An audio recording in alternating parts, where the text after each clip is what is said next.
நீதிமன்றத்தில் மன்னிப்பு கேட்க ஆதாரத்தை கொடுத்தா இனி விஜயை பத்தி பேசத விட்டுறேன். நீதிமன்றத்தில் சீமான் மன்னிப்பு கேட்ட ஆதாரத்தை கொடுத்தா இனி விஜயை பத்தி பேசத விட்டுறேன். அப்பாலஜி அஃபிடவிட் கொடுத்துருங்கடா, நான் வரவே மாட்டேன் அப்படின்னாரு. ஆன்லைன்ல போட்டே இருந்தாங்க பசங்க. எங்க சாட்டை என்ன வந்துட மாட்டாரோ அப்படின்ற ஒரு பயத்துல இருந்தேன். அதுக்காக தான் பிரிண்ட் அவுட் எடுத்துட்டு வந்தேன். ஒரு காப்பி நடுவர்கிட்ட இருக்கு, ரெண்டாவது காப்பி என்கிட்ட இருக்கு. சுப்ரீம் கோர்ட் ஆஃப் இந்தியாவில் அஃபிடவிட் .1.2 அது இங்க இருக்கும், இல்ல பேஜ்ல போடுவாங்க. அன்கண்டிஷனல் அப்பாலஜி சீமான் கொடுத்திருக்காரு. இதைத்தான் சொல்லிட்டு இருந்தோம்.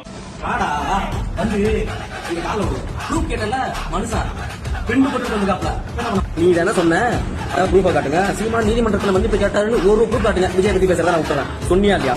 ஏடா புறம்போக்கு கம்யூனிட்டி சொன்னல காட்டிட்டாப்ல மனுஷன் கொண்டு வந்து பிரிண்ட் போட்டு கொண்டு வந்து விட்டாப்ல. வா வந்து கால தொங்குடா, தொங்கி தூக்குல தொங்கு, இல்லன்னா விஷத்தை உச்சிட்டு எங்கேயாவது படுத்துக்க சாவு. நீ உயிரோட இருக்கிறதே வேஸ்ட். நீ என்ன மயிலுக்கு கட்சி நடத்திட்டு இருக்க? அந்த கட்சியில நீ உனக்கு ஐயோ அவனும் பைத்தியம், இவனும் பைத்தியம், அண்ணனும் பைத்தியம், தம்பியும் பைத்தியம். பைத்தியக்கார கம்யூனிட்டில இவனுக்கு ஒரு கட்சி கொள்கை. நீங்க எல்லாம் பேசாமலாம் இருக்க மாட்டேங்குமே. நீங்க அண்ணனை பத்தி பேசிக்கிட்டு இருப்பா. ஏன்னா அவரை பத்தி பேசினா உனக்கு சோறு இல்லைன்னா நீ பிக்சரா இருக்கணும். யூடியூப் சேனல் ஓடுறதே அவரால் தான். இந்த லட்சணத்துல இவர் சொல்றாரு பேசுறதே விட்டுறேன் கிழிச்சிடறேன். நீ ஒரு அப்பனுக்கு பிறந்திருந்தா இனிமே எங்க அண்ணனை விமர்சனம் பண்ணாதா?